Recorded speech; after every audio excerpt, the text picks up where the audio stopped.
धुळ्यातील पिंपळनेरच्या देश शिरवाडे गावातील शेतात नर जातीच्या 6 महिन्याच्या बिबट्याच्या पिल्लाचा मृत्यू झाल्याची घटना समोर आली आहे। बिबट्याच्या पिल्लाच्या मृत्यूची माहिती मिळताच पिंपळनेर वन विभागाच्या पथकानं तात्काळ घटनास्थळी दाखल होत मृत बिबट्याच्या पिल्लाचा मृतदेह ताब्यात घेत शवविच्छेदन केलं।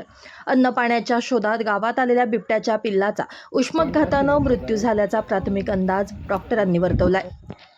देश शिरवाडे गावातील उसाच्या शेताच्या बाजूला असलेल्या शेतामध्ये शेतकऱ्याला बिबट्याचं पिल्लू मृत अवस्थेत आढळून आल्यानं शेतकऱ्यानं तात्काळ वन विभागाला माहिती दिली।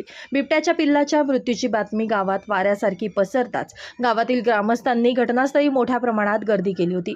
वन विभागाच्या पथकानं देखील तात्काळ घटनास्थळी दाखल होत मृत बिबट्याच्या पिल्लाचा मृतदेह ताब्यात घेत शवविच्छेदन केलं। या प्रकरणाचा अधिक तपास पिंपळनेर वन विभाग करते।